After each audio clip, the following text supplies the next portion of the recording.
Hi guys. मेरे पास एक आज नया प्रोजेक्ट है जो कि मैं आपको लाइव दिखाने वाला हूँ, जिस पर लाइव काम करने वाले हैं। ये एक फ़ाइल है जो आपको स्क्रीन पर दिखाई दे रही है। तो इसमें एक रॉ डेटा है जो कि है हमारा, आई थिंक ये वाला, जिसमें है अराउंड 3,82,000 रोज़ एंड ये कॉलम है AF तक। ये हमारा रॉ डेटा है। उसके बाद हमें दो चीज़ें इसमें करनी है। क्लाइंट को केवल इन 3 शीट से मतलब है, और एक्चुअली 2 शीट से, तीसरी शीट डायनेमिक रहेगी इस वाले प्रोजेक्ट में। तो मैं इन्हें हाईलाइट कर देता हूँ ग्रीन कलर में। रिक्वायरमेंट है कि ये रॉ डेटा है क्लाइंट का, और उसको डायनेमिकली एक मैं बटन यहाँ पर कहीं पर उसको चाहिए होगा, जिससे कि वो ये वाली पाइवट टेबल जनरेट कर सके ऑटोमेटिकली। तो ये पाइवट टेबल ऑटोमेटिक जनरेट होनी चाहिए। उसके बाद यहाँ पर या फिर उसी मेन शीट पर, रॉ डेटा वाली शीट पर एक बटन और होगा, जिस बटन से वो यहाँ पर जो भी सिलेक्शन करेगा, उसके बाद जैसे यहाँ पर हमने ऑन होल्ड या केवल ओपन सेलेक्ट किया हुआ है, या फिर केवल एक आइटम ग्रुप सेलेक्ट किया हुआ है यहाँ पर। जैसे यहाँ पर अभी एक इमर्सन रेंटल है, और अगर हम इमर्सन परचेज सेलेक्ट करते हैं और ओके क्लिक करते हैं तो उसके हिसाब से ये चेंज हो जाएगा। और जैसे ये चेंज होगा तो ये वाला जो डेटा है वो इस फॉर्मेट में यहाँ पर उसको चाहिए, और ये सब टोटल कर दे उसका पेशेंट नेम के हिसाब से। तो पेशेंट नेम के अकॉर्डिंग उसका सब टोटल उसको चाहिए, और हर टोटल रो के नीचे एक ब्लैंक लाइन चाहिए, जैसे कि एग्जैक्ट फॉर्मेट जो उसने मुझे भेजा है यही फॉर्मेट उसको चाहिए होगा। तो सबसे पहले तो ये जो बाकी शीट है इसको हम हाईलाइट कर देते हैं ग्रे कलर में, क्योंकि हमें ये नहीं चाहिए। और उसके बाद अभी एक XLSM फाइल बनाते हैं या फिर एक XLSB फाइल बनाते हैं, क्योंकि XLSX फाइल है तो इसमें मैक्रो काम नहीं करेगा। तो F12 प्रेस करके हम इसको सेव एज कर लेते हैं। तो वर्क लाइक प्रोजेक्ट 2 नाम दे देते हैं इसको। तो प्रोजेक्ट 2 का फोल्डर हमने बना लिया, और सेम फाइल हम XLSB में फॉर्मेट में सेव कर देते हैं, क्योंकि XLSB मैक्रो एनेबल्ड फाइल होती है। दूसरा जो बेनिफिट है वो इसका ये है कि इसका साइज़ बहुत ही कम होता है। तो अगर आप देखेंगे ये 51 MB की फ़ाइल थी पहले XLSX में जब थी, और अभी अगर हम इसका साइज़ चेक करते हैं तो ये होगी around 20 MB I think. Let's check, 16 MB। तो ये 20 MB से भी कम हो गया, तो 1/3 इसका अराउंड साइज़ हो चुका है। तो अभी शुरू करते हैं। तो ये जो ग्रीन वाली शीट है इसको हम एक तरफ रख लेते हैं सबको। तो ये रॉ डेटा है। तो सबसे पहले मैक्रो में जाते हैं और एक नया मॉड्यूल इंसर्ट कर लेते हैं। उसके बाद हम कुछ वेरिएबल डिक्लेयर करते हैं। सबसे पहले W एज वर्कशीट, जो कि हमारी एक्चुअल वर्कशीट रहेगी रॉ डेटा वाली।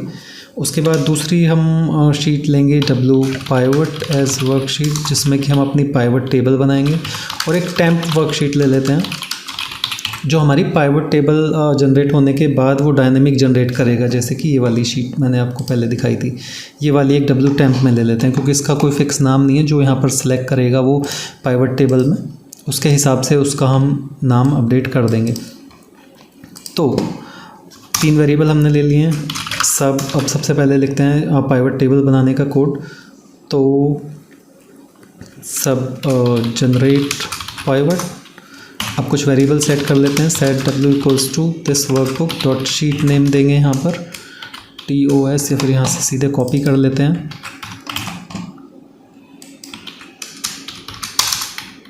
उसके बाद एक नई पाइवट टेबल की शीट बनाएंगे हम। तो पाइवट, इसको हम अभी टच नहीं कर रहे हैं, तो पाइवट नाम से हम एक और शीट नहीं बनाएंगे, हम एक और नई शीट बनाएंगे पाइवट 2 के नाम से। तो set W equals to W pivot equal to this workbook dot sheets dot add, और जो शीट नई ऐड हुई है W पाइवट, इसका हम नाम दे देंगे पाइवट 2। तो आप फेट से रन करते हैं तो शीट ऐड हो गई है और इसका नाम भी शीट 1 है, लेकिन जैसे इस लाइन को हम रन करेंगे तो शीट पाइवट 2 हो जाएगी। तो अब इस केस में क्या होगा कि एक बार अगर उसने रन करा तो पाइवट 2 की एक शीट बन जाएगी, लेकिन जब वो दूसरी बार रन करेगा तो उसको एक एरर आएगी, this name is already taken. तो हमें क्या करना है, क्योंकि ये शीट डायनेमिक रहेगी हमारी, तो हम जो एग्जिस्टिंग पाइवट 2 की शीट होगी उसको हम डिलीट कर देंगे और जो नई ऐड करेंगे हम शीट उसका नाम हम पाइवट 2 कर देंगे, क्योंकि ये डायनेमिक शीट रहेगी तो ओल्ड वाली शीट डिलीट हो जाएगी और नई वाली शीट बन जाएगी। तो उसके लिए हम क्या करेंगे, सारी शीट्स पर एक लूप चलाएंगे। For SHT in this workbook dot sheets, यानी कि इस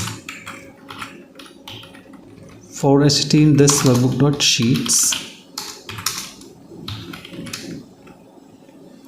फॉर ईच,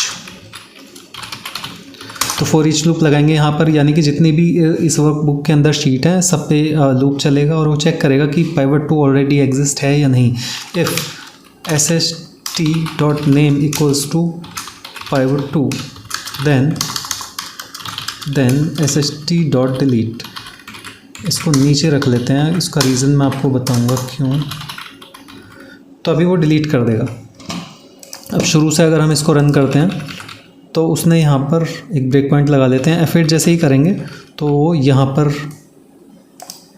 इसके अंदर नहीं आया, क्योंकि पाइवट 2 एक साथ है, स्पेस नहीं है। तो जैसे ही F8 से रन करेंगे तो ये इसके अंदर आ गया, क्योंकि इसको एक ऐसी शीट मिल गई जिसका नाम ऑलरेडी पाइवट 2 था।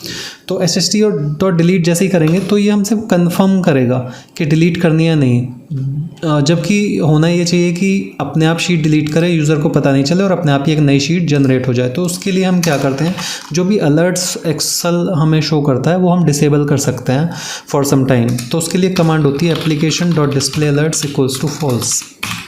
अभी अगर ये हम रन करेंगे तो ये अलर्ट दिखाना बंद कर देगा। तो वापस से यहाँ पर जाएंगे, application dot display alert false कर दिया हमने, अभी कोई भी अलर्ट नहीं आएगा। अब अगर हम डिलीट करेंगे तो शीट डिलीट हो गई अगर आप देखोगे, और कोई भी अलर्ट हमारे पास नहीं आया। लेकिन इस केस में क्या होगा कि वो सारे ही अलर्ट दिखाना बंद कर देगा, तो ये अलर्ट हमें वापस से तुरंत इनेबल करना पड़ेगा। तो हमने तुरंत इनेबल कर दिया है। और अब अगर हमारी शीट डिलीट हो गई है तो आगे लूप चलाने का कोई फ़ायदा नहीं है, तो इसको हम कर सकते हैं यहाँ पर एग्ज़िट 4। तो जैसे ही हम एग्ज़िट 4 यहाँ से करेंगे तो आगे लूप चलेगा नहीं, क्योंकि आगे लूप चलाने में कोई पॉइंट नहीं है, क्योंकि जो शीट हमें डिलीट करनी थी वो शीट हमारी डिलीट हो चुकी है। तो अभी एक शीट हमने जो ये बनाई थी उसका नाम हम कर देते हैं पाइवट 2। तो शीट 4 जो ऐड हुई थी वो पाइवट 2 उसका नाम हो चुका है। तो ये वीडियो थोड़ी सी लंबी हो सकती है, या फिर मैं इसको 2 पार्ट में डिवाइड कर दूंगा, क्योंकि ये कोई छोटा या फिर बिगिनर लेवल का प्रोजेक्ट नहीं है, बड़ा प्रोजेक्ट है। आई मीन इंटरमीडिएट लेवल का प्रोजेक्ट है, तो थोड़ा सा इसमें लेंथी वीडियो हो सकती है। तो अभी हम क्या करेंगे, पूरे रॉ डेटा को सेलेक्ट करेंगे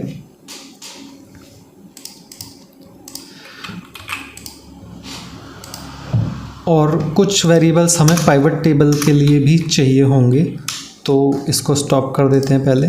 और हम कुछ वेरिएबल लेते हैं, dim pt as pivot table, pivot fields हमें चाहिए होंगे, pf एज पाइवट फील्ड्स, और हमें चाहिए होगा pivot cache, pc as pivot cache या कैश जो भी है।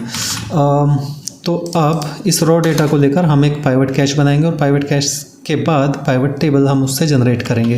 पाइवट कैश क्या है, कैश मेमोरी में एक पाइवट टेबल, वर्चुअल टेबल एक क्रिएट कर देता है, जिसकी हेल्प से फिर हम पाइवट टेबल बनाते हैं। तो उसके लिए हमें करना है set pivot cache equals to this workbook dot pivot caches dot create. अब ये क्या चीज़ें पूछ रहा है कि एक्सेल डेटाबेस, तो यानी कि हमें एक्सेल डेटाबेस यूज़ करना है, जो कि डेटाबेस हमारा है रॉ डेटा, जो है डोज दिस वर्कशीट, जिसका वेरिएबल हमने डब्ल्यू के अंदर ऑलरेडी लिया हुआ है। उसके आगे नेक्स्ट क्या पूछ रहा है, सोर्स डेटा। तो जो डेटाबेस, पहले तो हमने इसको सोर्स टाइप बता दिया कि टाइप हमारा एक डेटाबेस है। अब सोर्स डेटा क्या है, w.range a1.current region, अब ये करंट रीजन क्या होता है, देखो अगेन मैं आपको बताता हूँ कि इस वीडियो में ऐसी छोटी छोटी चीज़ें मैं ज़रूर बताऊँगा जिसके लिए अगर आप ढूंढने जाओगे तो वो आपको कहीं मिलेगा नहीं। अगर आप करंट रीजन के लिए एक वीडियो ढूंढने जाओगे तो वो नहीं मिलेगी, लेकिन इस वीडियो में मैं आपको बताता रहूँगा कि करंट रीजन या फिर ये छोटी छोटी जो चीज़ें हैं वो, जैसे डिस्प्ले अलर्ट्स था, तो ये कहाँ पे और कैसे यूज़ होता है, इनका यूसेज क्या होता है, कहाँ पे यूज़ हम करते हैं, तो ये सब चीज़ें। तो करंट रीजन क्या होता है कि जब हम किसी सेल पे A1 पे रखेंगे और कंट्रोल A प्रेस अगर हम करते हैं तो जितना भी रीजन, जिस भी रीजन में पूरा डेटा होता है, यानी सेल A1 से टच जो भी डेटा होगा वो एक रीजन होगा। यानी कि यहाँ पर अगर मैं कोई डेटा बनाता हूँ और मैं यहाँ पर कंट्रोल A प्रेस करूँगा तो ये एक डिफरेंट रीजन हो जाएगा। तो रीजन को समझने का सबसे इजी तरीका यही है। तो इस रीजन को फ़िलहाल डिलीट करते हैं। हमें रीजन चाहिए जो A1 पर है या फिर कहीं पर भी, लेकिन A1 सिंपलेस्ट सेल है तो बीच में हम R20 पे तो जाएंगे नहीं रीजन ढूंढने, तो A1 से लगा हुआ जो भी डेटा है सारा वो। तो ये हमारा एक्चुअल डेटा हो गया। इसके बाद कॉमा प्रेस करेंगे, आगे पूछ रहा है वर्जन, इसकी ज़रूरत नहीं है हमें।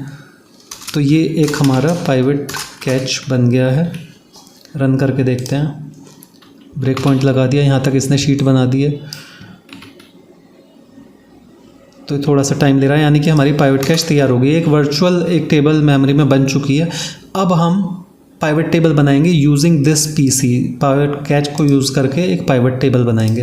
तो अब करेंगे हम सेट पाइवट टेबल, क्योंकि हमें पाइवट टेबल बनानी है, और पाइवट कैच को यूज़ करके pc.create पाइवट टेबल। यानी कि अब इसमें दो ऑप्शन आ रहे हैं, यानी कि हम जो पाइवट कैच हमने बनाया उससे डायरेक्ट हम पाइवट चार्ट भी बना सकते हैं, लेकिन अभी जो रिक्वायरमेंट है क्लाइंट की वो पाइवट टेबल बनाने के लिए। तो पाइवट टेबल डेस्टिनेशन। अब टेबल डेस्टिनेशन क्या होगी हमारी? टेबल डेस्टिनेशन होगी जो हमने पाइवट शीट एक बनाई है जिसका वेरिएबल है w_pivot। तो इसकी डेस्टिनेशन हम दे देते हैं रेंज A5 दे देते हैं, क्योंकि ऊपर हमारे कुछ फिल्टर्स भी आएंगे। तो range A5 comma table name, pivot table का नेम हमें क्या देना है, तो TBL पाइवट इसका नाम दे देते हैं। रीड डेटा, डिफ़ॉल्ट वर्जन, ये सब ऑप्शनल है। देखो इसमें अगर आप देखोगे तो ये स्क्वायर ब्रैकेट के अंदर कवर्ड है जो टेबल नेम है, टेबल डेस्टिनेशन कवर्ड नहीं है। रीड डेटा डिफ़ॉल्ट वर्जन, इसका मतलब ये होता है जो कि स्क्वायर टेबल के अंदर हमारा ये टूल टिप में दिखाता है वो ऑप्शनल जो क्या बोलेंगे इसको, ऑप्शनल वेरिएबल होते हैं पास करने के लिए। यानी कि अगर हम इनको पास नहीं भी करेंगे तो भी हमारा कोड रन हो जाएगा। तो टेबल डेस्टिनेशन मैंडेटरी है, हमें इसको बताना पड़ेगा कि टेबल डेस्टिनेशन क्या है, कहाँ पर पाइवट टेबल बनानी है। लेकिन टेबल नेम अगर हम नहीं भी देंगे क्योंकि ये ऑप्शनल है तो भी हमारा कोड रन हो जाएगा। तो क्योंकि हमें इस पर आगे भी कुछ एक्शन परफॉर्म करने हैं तो हमारा टेबल का नाम एक स्पेसिफिक होना चाहिए ताकि हम अपनी टेबल को ढूंढ पाएँ। तो हम एक यहाँ पर नाम दे देते हैं टेबल पाइवट। तो अब इस कोड को रन करते हैं। तो इसने एक पाइवट टेबल बना दी है। यहाँ पर अगर आप देखोगे तो इसमें शो फील्ड लिस्ट में जाएंगे तो ये सब फील्ड हमारे पास आ गए हैं जो कि हमारे रॉ डेटा में थे। तो बहुत ही इजी कोड है। यूज़र्स क्या करते हैं, गूगल पर ढूंढते हैं और गूगल पर क्या होता है बहुत ही लेंथी कोड मिलता है जो कि समझ में नहीं आता है। सिंपल 2 लाइन का कोड पाइवट टेबल बनाने के लिए बहुत है। और इसमें भी जो ये ऑप्शन है ये भी ऑप्शनल है, ये भी अगर आप नहीं दें तो भी चल जाएगा आपका कोड और पाइवट टेबल तैयार हो जाएगी। अब हमें क्या करना है कि कुछ इसमें से रो फील्ड में रखने हैं, कुछ कॉलम फील्ड में रखने हैं, कुछ हमें फ़िल्टर में रखने हैं। तो मैं क्या करता हूँ, एक इसी के अंदर इसी वाली वर्कबुक की एक नई विंडो बना लेता हूँ, न्यू विंडो। सेम वर्कबुक की न्यू विंडो, एक विंडो पे मैं खोल लेता हूँ पाइवट टेबल। जो ओरिजिनल उसकी टेबल थी उसी को खोल लेते हैं क्योंकि उसमें कॉलम्स कुछ ज़्यादा हैं और यहाँ पर ये हमें फील्ड लिस्ट दिखाई दे रही है। तो इसके हिसाब से हमें अपनी टेबल में रखना है कि फ़िल्टर में हमें क्या देना है, रोज़ में क्या देना है, वैल्यूज़ में क्या देना है। तो इसको हम रखते हैं इस साइड में और इसको रखते हैं इस साइड में और कोड को रखते हैं अपने बीच में।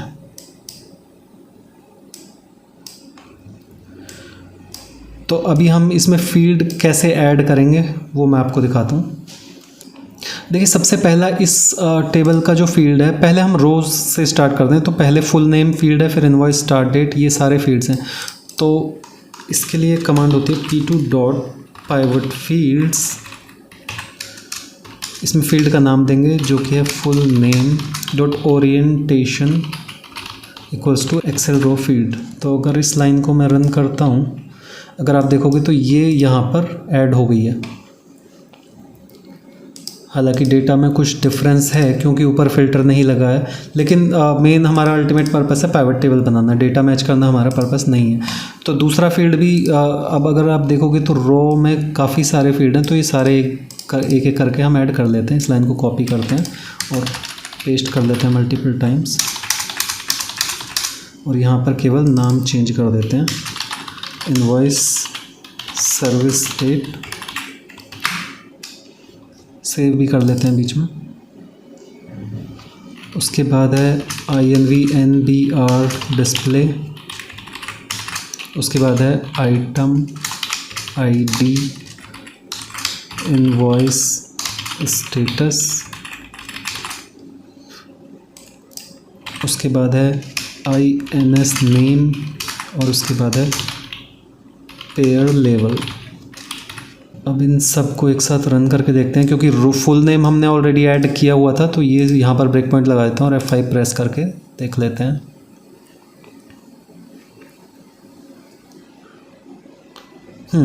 तो ये सारे फीड तो ऐड हो गए हैं, लेकिन जो इसका लुक एंड फील है वो इससे थोड़ा सा डिफरेंस है, वो डिफरेंट है। वो मैं बताऊँगा आपको कि क्यों डिफरेंट है। उससे पहले जो कॉलम के फील्ड हैं हमारे या फिर फिल्टर्स हैं, वो हम ऐड कर लेते हैं। अभी वैल्यूज़ में ऐड करते हैं कि सम यहाँ पर कैसे ऐड करेंगे। तो ये वैल्यूज़ फील्ड ऐड करने के लिए हम सेम ही कमांड यूज़ करेंगे, लेकिन जो ओरिएंटेशन है वो हमारा रो नहीं होके वो हो जाएगा एक्सेल डेटा फील्ड। यानी कि अब हम रो में उसको ऐड नहीं कर रहे हैं, अब हम उसको ऐड कर रहे हैं डेटा वाले फील्ड में। तो यहाँ पर कॉलम का नाम लिखते हैं जो कि है नेट रेव आई थिंक। तो अगर आप देखोगे तो यहाँ पर ये ऐड हो गया है। सम ऑफ इसने अपने आप लगा दिया है, क्योंकि जो बाय डिफ़ॉल्ट फंक्शन होता है वो सम का ही होता है। अगर हमें काउंट या फिर कुछ और लगाना होता है तो हम यहाँ से एक फंक्शन कमांड है उससे हम चेंज भी कर सकते हैं। तो इसको अगेन 2 बार कॉपी कर लेते हैं, नेट PMT, और third one is recommend, spelling recommend. Okay, so let's run it. Net revenue हमने रन कर दिया था ऑलरेडी, नेट पेमेंट भी रन हो चुका है और रिकोमेंट भी रन हो चुका है। तो अगर आप देखोगे तो बिल्कुल इससे सिमिलर यहाँ पर हमारा डेटा आ रहा है। आप इसमें कंफ्यूज मत होना, लेफ़्ट वाला जो है वो क्लाइंट ने हमें दिया है ये शीट, और जो राइट वाला है पाइवट 2 ये हमने खुद से बनाई है। अभी इसमें 2-3 फील्ड और रह गए हैं, एक्चुअली 2 फील्ड रह गए हैं केवल, जो कि हमारे फ़िल्टर्स हैं, आइटम ग्रुप और इनवॉइस स्टेटस। तो अब ये वाले जो फील्ड हैं ये हमें फ़िल्टर में ऐड करने हैं। तो फ़िल्टर में ऐड करने के लिए क्या होता है, क्योंकि फ़िल्टर जब हम चेंज करते हैं तो ये जो पूरा पेज का लेआउट है ये चेंज हो जाता है। ये जो पूरा डिस्प्ले यहाँ पर नीचे का जो हमारा डेटा है वो पूरा चेंज हो जाता है। तो उसको हम बोलते हैं एक्सेल पेज फील्ड। तो इसको अगर हम कॉपी करते हैं और यहाँ पर आइटम ग्रुप है फील्ड हमारा जिससे हमें फ़िल्टर करना है, और यहाँ पर लिखते हैं एक्सेल पेज फील्ड। तो इतना टाइप करके अगर कंट्रोल स्पेस अगर आप दबाएंगे तो ये आपका अपने आप इंटेलिजेंस के थ्रू दिखा देगा कि पूरा नाम क्या है फील्ड का। Second one is in status, I think there is 1 space, let's try. तो ये पेज फील्ड ठीक हो गया। अगर हम यहाँ पर चेक करेंगे, हाँ तो ये अपने आप ऐड हो गया है, और दूसरा वाला ठीक है, आइटम ग्रुप भी ऐड हो गया। तो अगर आप दोनों टेबल को अब कंपेयर करोगे तो I think it's quite similar. अगर आप ये वाला पार्ट देखोगे केवल, क्योंकि अभी ये वाला जो पार्ट है ये इसका लेआउट हमें थोड़ा सा चेंज करना पड़ेगा, क्योंकि ये एक टेबुलर फॉर्म में है और इसमें ऑल लेवल्स रिपीट वाली जो ऑप्शन होता है पाइवट टेबल के अंदर जाकर, अगर हम डिज़ाइन में जाएंगे तो इसमें ये 2 फील्ड इसने ऑन किए हुए हैं, रिपीट ऑल लेबल आइटम्स और शो इन टेबुलर फॉर्म। तो ये दोनों जो ऑप्शन है वो हम कोड से ऑब्वियसली कोड लिखेंगे इसके लिए, जिससे कि ये अपने आप से इस फॉर्मेट में दिखाई दे। तो इसके लिए हमारे पास 2 कमांड होती हैं। तो पहली कमांड जो है pt.row_access_layout इक्वल्स टू, जब जैसे ही आप स्पेस दबाओगे यहाँ पर तो ये आपको इंटेलिसेंस में दिखा देगा कि आपको टेबुलर फॉर्म में चाहिए, कॉम्पैक्ट फॉर्म में चाहिए या आउटलाइन फॉर्म में चाहिए। तो हमें टेबुलर फॉर्म में चाहिए obviously. And second one is pt.repeat all labels. जैसे स्पेस आप प्रेस करेंगे तो आपको दिखाएगा रिपीट लेबल्स और नो, तो हमें रिपीट भी करना है और टेबुलर फॉर्म में भी दिखाना है। तो जैसे ये वाली कमांड हम रन करेंगे तो ये वेरी सिमिलर दिखाई देने लग जाएगा जो ये वाली टेबल है। अब ये इस टेबल के सिमिलर, अगर मैं इसको हटाऊं तो इसमें और इसमें केवल एक डिफरेंस आपको दिखाई देगा कि ये वाली जो वैल्यू है वो रिपीट नहीं हो रही है। तो सेकंड कमांड जो जैसे ही हम रन करेंगे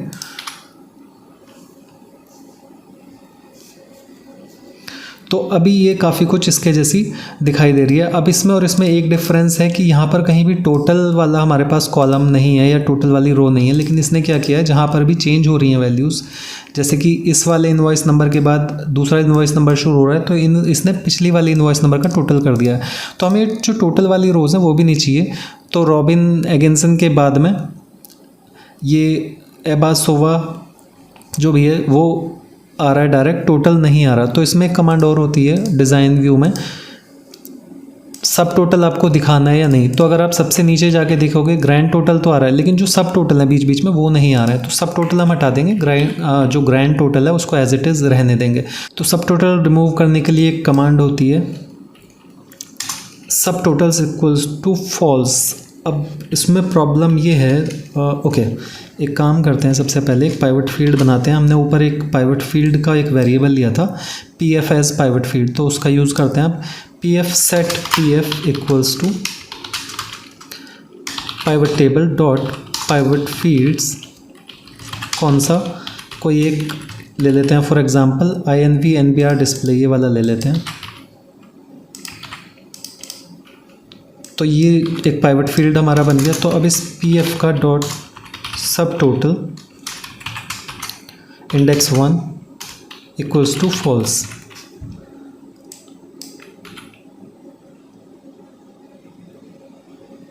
अगर आप देखोगे तो यहाँ से जो सब टोटल था वो गायब हो गया, लेकिन हमें सबके सब टोटल गायब करने हैं। तो उसके लिए हम एक एक फील्ड को ऐसे सेट करने की बजाय एक हम लूप चला देते हैं कि फॉर ईच सारे जितने भी हमारे पास पाइवट फील्ड्स हैं pf in pivot table dot pivot fields,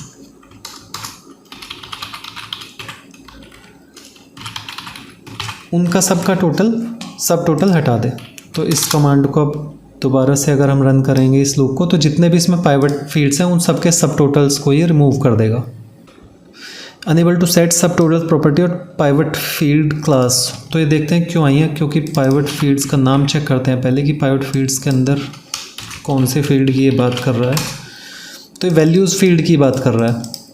तो इसमें हमने एक गलती कर दी है, क्योंकि हमें जो सब टोटल हटाना है वो खाली रो फील्ड से हटाना था और वैल्यूज़ फील्ड से हमें या फिर फिल्टर वाले जो फील्ड्स हैं उनसे नहीं हटाना है। तो हम क्या करेंगे, पाइवट टेबल डॉट इसको करेंगे रॉ फील्ड्स, केवल जो रॉ फील्ड्स हैं उनका ही सब टोटल ही हटाए। तो इसको दोबारा से रन करते हैं तो हमारे पास ये 6 या 7 रॉ फील्ड्स हैं, इन सब का जो सब टोटल है ये हटा देगा। तो ठीक है, ये रन हो गया। इस बार हमारे पास कोई एरर नहीं आई है। तो अगर आप देखोगे तो अब ये दोनों टेबल काफ़ी सिमिलर लग रही हैं। तो हमारी पहली रिक्वायरमेंट ऑलमोस्ट पूरी हो गई है। इसमें रिक्वायरमेंट में एक चीज़ और है जो कि यहाँ पर है हमारे पास A to J कॉलम और यहाँ पर भी A to J कॉलम है, जो कि ठीक है। तो हमारी पहली रिक्वायरमेंट ख़त्म हो गई है जो कि पाइवट टेबल की थी। I think this is quite similar.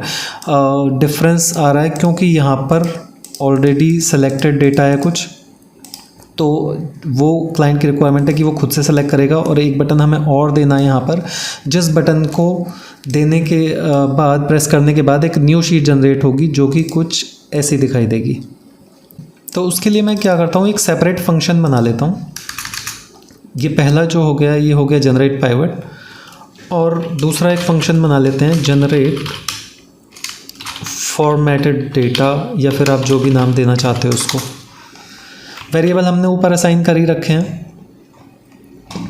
यही सेम वेरिएबल हम यूज़ करने वाले हैं, और जो हमारी शीट थी उसका वेरिएबल भी हम सेम ही रखेंगे क्योंकि रॉ डेटा हमारा हमेशा सेम ही रहेगा। हालांकि इस रॉ डेटा की ज़रूरत हमें शायद नहीं पड़ेगी क्योंकि रॉ डेटा से हम पाइवट टेबल ऑलरेडी बना चुके हैं और पाइवट टेबल से हमें नई शीट एक जनरेट करनी है। और डब्ल्यू पाइवट होगी हमारी this workbook dot sheets pivot 2, क्योंकि पाइवट 2 ही रहने वाली है हमेशा।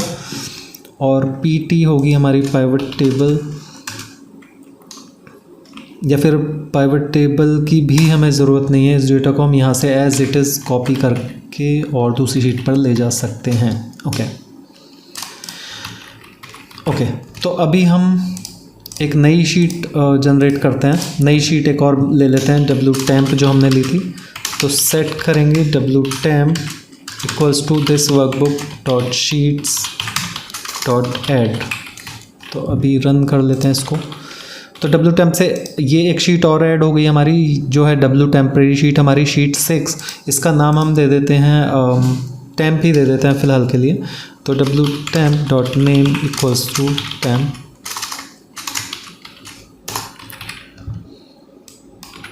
तो इसका नाम चेंज हो गया है। अभी क्या करना है, हम जो हमारी पाइवट टेबल है, जो भी फ़िल्टर लेट से उसने सेलेक्ट किया है यहाँ पर ओपन, और यहाँ पर सेलेक्ट किया है इमर्सन रेंटल। तो ये हमारा जो बाकी डेटा बचता है इसको हमें कॉपी करना है और दूसरी शीट पर ले जाना है। तो ये हमारी रो 6 से ही स्टार्ट होगा हमेशा, और रो 6 से लास्ट रो तक हमें कॉपी करना है, और कॉलम भी हमेशा हमारा जे ही रहेगा क्योंकि जितने फील्ड हमने ऐड किए हैं उतने ही रहेंगे। कभी भी वो एक फील्ड ऐसा नहीं होगा कि अपने आप से जुड़ जाएगा, क्योंकि हमने फील्ड यहाँ पर स्टैटिकली ऐड किए हैं। तो अभी हम क्या करेंगे, जो हमारा डब्ल्यू टेम्प में है रेंज A6 से लेकर और J कहाँ तक ऐड करना है। अब हम लास्ट रो फाइंड करेंगे। अगर आपने मेरी पिछली वीडियो देखी होंगी तो मैंने समझाया हुआ है कि लास्ट रो कैसे फाइंड करते हैं, तो ये मैं दोबारा नहीं बताने वाला हूँ क्योंकि वीडियो ऑलरेडी लंबी हो चुकी है। डॉट कॉपी, और जो हमने W temp actually this is W pivot क्योंकि हम पाइवट से कॉपी कर रहे हैं, और डब्ल्यू टेम्प पे हमें पेस्ट करना है रेंज A1 या फिर A3 पर पेस्ट करते हैं इसको। पेस्ट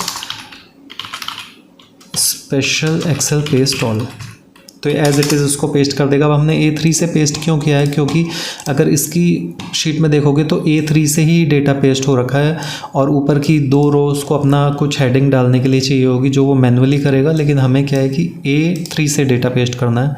तो हम इसको A3 से डेटा पेस्ट करते हैं, कॉपी और पेस्ट। तो अगर आप शीट नंबर 6 शीट टेम्प देखोगे तो ये इसने पेस्ट कर दिया है। तो इसमें फॉर्मेटिंग भी होगी कुछ, वो हम बाद में कर देंगे। अभी क्या करते हैं, जो कॉलम्स हैं हम उनको ऑटो फिट कर लेते हैं क्योंकि ये सेम साइज़ का कॉलम है जो कि देखने में बहुत अच्छा नहीं लग रहा है। तो क्या करेंगे, W temp dot A3 dot current region, इस वाले रीजन में A3 के रीजन में जितने भी कॉलम्स हैं, कॉलम्स डॉट ऑटो फिट, जितने भी कॉलम्स हैं A3 के रीजन में वो सारे ऑटो फिट हो जाएं। तो ये देखो, ये एक कमांड से ऑटो फिट हो जाते हैं। और अब क्या करना है, हमें इसका सब टोटल करना है क्योंकि ये सब टोटल हो रखा है यहाँ पर। पेशेंट नेम के हिसाब से सब टोटल हो रखा है, पेशेंट नेम के हिसाब से ग्रुप बना है, और जो सब टोटल हो रखा है वो नेट रेवेन्यू, नेट पेमेंट और रिकॉपमेंट का सब टोटल हो रखा है। तो यहाँ पर हमें सब टोटल करना है। तो उसके लिए हम क्या करेंगे कि हमारा टेम्प शीट में जो डेटा है, W temp dot range A3 dot current region dot subtotal group by as long. तो ग्रुप बाई हमें किसके हिसाब से करना है, कॉलम 1 के हिसाब से, कॉलम A के हिसाब से। तो कॉलम A का जो नंबर है वो है 1। फंक्शन हमें सम करना है क्योंकि अगर आप क्लाइंट की शीट में देखोगे तो ये सम हो रखा है सबका, इनका भी यहाँ पर ये तीनों सम है। तो फंक्शन जो हमें लगाना है वो लगाना है एक्सेल सम। और अब यहाँ पर थोड़ा सा ट्रिकी पार्ट है, टोटल लिस्ट मतलब टोटल हमें किस किस कॉलम का करना है। तो अगर आप यहाँ पर देखोगे HIJ, तो यूजुअली हम क्या करते हैं, यहाँ पर एक नंबर देते हैं कि किस कॉलम का सम करना है। तो यहाँ पर हमें लेकिन 3 कॉलम देने हैं जिनका नंबर है 6, 7, 8। तो 8, 9 और 10 का हमें टोटल करना है। तो यहाँ पर हम एक एरे पास करते हैं। अगर एरे किसी को नहीं पता है तो सिंपल एक एरे कमांड आप लिखो और 8, 9 एंड 10, तो ये तीनों कॉलम को कंबाइन करके उनका जो है सम कर देगा, और जो ग्रुप करेगा वो कॉलम 1 के हिसाब से करेगा, यानी कॉलम A के हिसाब से। आगे के जो फील्ड्स हैं वो देखोगे आप स्क्वायर ब्रैकेट में हैं, ऑप्शनल फील्ड्स हैं जिनको देने की ज़रूरत नहीं है। तो ये जो बाय डिफ़ॉल्ट जो वैल्यू होती है वही लेगा। तो अब अपनी टेम्प शीट पर आते हैं वापस और इस वाली कमांड को रन करते हैं। तो अगर आप देखोगे तो ये सब टोटल हो चुका है। फर्स्ट नेम के हिसाब से इसने ग्रुप किया है और HIJ का इसने टोटल दे दिया है यहाँ पर। तो ये ऑलमोस्ट सिमिलर दिखाई दे रहा है जो हमारी क्लाइंट की शीट है। अब इसमें थोड़ी सी कुछ चीज़ें हैं, जैसे कि ये वाली जो रो है वो बोल्ड है, यहाँ पर कुछ चीज़ें बोल्ड नहीं है, लेकिन हम पूरी रो को बोल्ड कर देते हैं। जो टोटल वाली रो है उसको भी हम बोल्ड कर देते हैं, और टोटल वाली रो के नीचे एक बॉर्डर, थिक बॉर्डर हम लगा देते हैं। आई थिंक उसके बाद we are good to go I think. तो कुछ रो के नीचे इसने एक स्पेस दिया है, कुछ रो के नीचे स्पेस नहीं दिया है। सो आई थिंक उसने मैनुअली करने के लिए ट्राई किया था, जिसकी वजह से उसने शुरू की कुछ रो में स्पेस दिया है और उसको बाकी रो में भी स्पेस चाहिए होगा। तो हम खुद से ऐड कर देते हैं इसको। तो अभी हम क्या करेंगे, wtemp range A3 dot entire row, जो भी हमारी एंटायर रो है, entire row dot font dot bold equals to true. तो ये ट्रू हो जाएगी। उसके बाद हम एक लूप चलाएंगे, वो मैं अभी आपको बताता हूँ कि क्यों चलाएंगे। तो पहली रो हमारी बोल्ड हो चुकी है। अब जो हम लूप चलाएंगे वो टोटल रो के नीचे एक थिक बॉर्डर देने के लिए और इसके नीचे एक रो इंसर्ट करने के लिए हम एक लूप चलाएंगे। तो अभी एक लूप हम चलाते हैं। तो इस केस में हम क्या कर सकते हैं, या तो ऊपर से नीचे हम एक लूप चलाएं, ठीक है, ऊपर से नीचे की तरफ एक लूप चलाते हैं। तो फॉर I इक्वल्स टू 3, 2, यहाँ पर कोई भी नंबर दे देते हैं, 10,000 या जो भी मैक्सिमम नंबर हो सकता है वो हम दे देते हैं। अब एक चेक हम यहाँ पर लगाते हैं, इफ़ रेंज wtemp.range AI, यानी कि जो हमारी रेंज आई है डायनेमिक हमारा I नंबर 3, तो इसका मतलब A3 में अगर टोटल लिखा हुआ आ रहा है तो हमें इस रो के नीचे एक बॉर्डर देना है और उसके नीचे एक रो इंसर्ट करनी है। तो हम ये कैसे चेक करेंगे कि इसके अंदर टोटल लिखा हुआ है या नहीं। तो इसके कई तरीके होते हैं, या तो आप एक्सेल का एक डायरेक्ट फंक्शन फाइंड होता है या एक दूसरा फंक्शन होता है सर्च, वो भी यूज़ कर सकते हैं। लेकिन एक्सेल फंक्शन यूज़ नहीं करके हम एक VBA की कमांड है instr जो हम यहाँ पर यूज़ करने वाले हैं। तो अभी आपका क्वेश्चन होगा कि एक्सेल फंक्शन तो हम एक्सेल में यूज़ करेंगे, VBA में कैसे यूज़ करेंगे। तो हम VBA में भी एक्सेल के जितने फंक्शन है वो यूज़ कर सकते हैं, वो मैं किसी और वीडियो में आपको बता दूंगा। तो अभी के लिए हम इन str फंक्शन यूज़ करते हैं, यानी कि इन स्ट्रिंग एक फंक्शन होता है जो कि चेक करता है कि इस वाली स्ट्रिंग में हमारा टोटल या फिर कोई भी सब स्ट्रिंग एग्जिस्ट करती है या नहीं। तो स्टार्ट यानी कि 1 से हमें ढूंढना है स्ट्रिंग 1, हमारा जो टेक्स्ट है रेंज A3 पर, और हमें सर्च करना है total.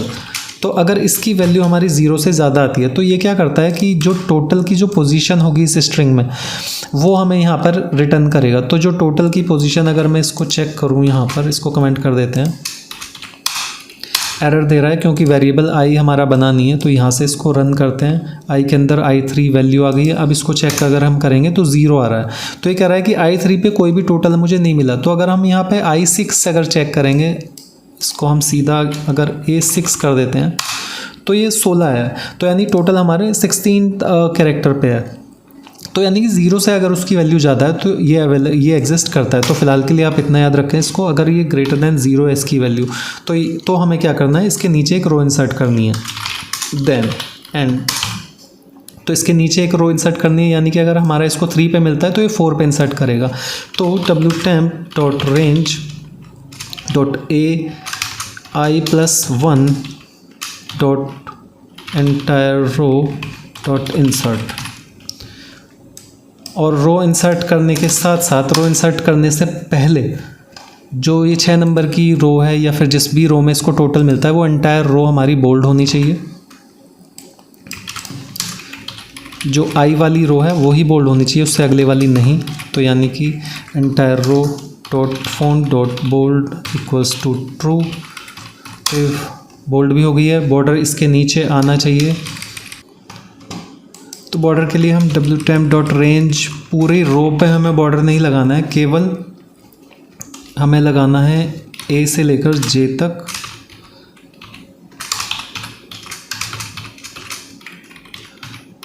Dot borders as bottom dot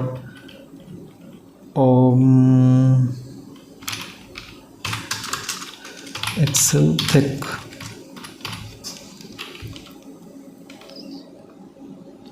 तो थर्ड पर टोटल नहीं है क्योंकि, तो इसने कुछ भी नहीं किया और इसको स्किप कर दिया।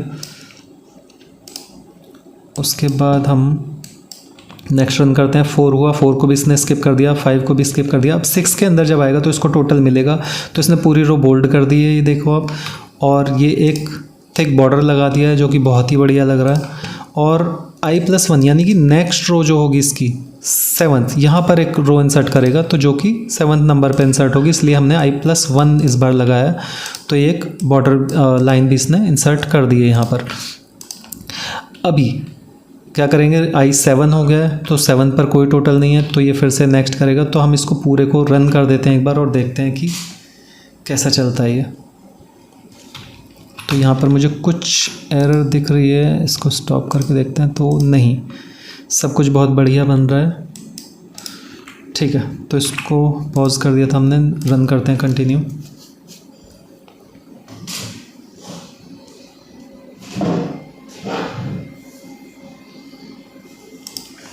तो इसने पूरा कर दिया है ये। अभी ग्रैंड टोटल ये हमारा 3 बार आ रहा है। तो आई थिंक हमें लास्ट के 2 ग्रैंड टोटल हटाने पड़ेंगे। एक बार पाइवट टेबल में चेक कर लेते हैं कि 3 ग्रैंड टोटल क्यों आ रहे हैं हमारे पास। ठीक है, ये आपको चेक करना है कि ये 2 टोटल क्यों आ रहे हैं। और अगर आपको कोई सॉल्यूशन नहीं मिलता है तो आप मुझे कमेंट में मेंशन करना, मैं इसका सॉल्यूशन आपको दे दूंगा। तो मैं खुद भी अभी मुझे पता नहीं है कि ये 2 टोटल यहाँ पर क्यों आ रहे हैं, क्योंकि अगर हम पाइवट टेबल को देखते हैं तो हमारे पास केवल एक ही ग्रैंड टोटल है, और यहाँ पर 2 टोटल क्यों आए हैं ये आप फाइंड आउट करके और कमेंट्स में मेरे को बताइए। तो उससे पहले मैं भी ट्राई करता हूँ फाइंड आउट करने की। So I think this project is now complete. And इसको हम अगर इससे कंपेयर करते हैं E09 से, तो ये बिल्कुल सिमिलर है। थोड़ा बॉर्डर शायद हमने ज़्यादा थिक लगा दिया, इसको हम थिन कर सकते हैं। और वो छोटी मोटी फॉर्मेटिंग की चीज़ें हैं जिसके बारे में आप अगर गूगल भी करेंगे तो एक कमांड आपको मिल जाएगी। और ये बॉर्डर उसकी रिक्वायरमेंट थी कि ये जो चीज़ें हैं वो खुद से मैनुअली एंटर करेगा, तो इसके लिए हमने ऑलरेडी स्पेस दे दिया है। तो आई think this project is now complete. अब ये 2 बटन हम यहाँ पर दे देंगे। एक है जो कि हमारा पाइवट 2 को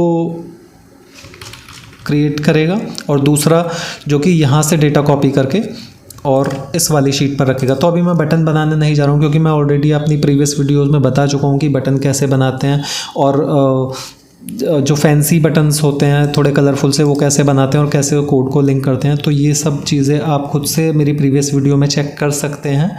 और अगर इसके बारे में आपको कोई क्वेश्चन है, या फिर नंबर फॉर्मेट आप चेंज करना चाहते हैं, डबल डिजिट्स में करना चाहते हैं, या फिर कोई भी अगर क्वेश्चन है, और अगर आपको गूगल पर सॉल्यूशन नहीं मिलता है या फिर आपको बेटर एक्सप्लेनेशन चाहिए, तो आप कमेंट्स में मेंशन कीजिए, मैं आपको बता दूंगा कि कैसे आप ये इसमें और एनहेंसमेंट कर सकते हैं। और अगर आपकी कोई क्वेरी है तो मैं आप उसके लिए एक सेपरेट वीडियो बना दूंगा। तो आई होप दिस वीडियो से, इस वाली वीडियो से आपको कुछ हेल्प मिली होगी अपने स्किल्स को एनहेंस करने में। तो अगर थोड़ी भी हेल्प मिली है तो आप इस वीडियो को लाइक करें और चैनल सब्सक्राइब करें। Thank you so much, bye bye.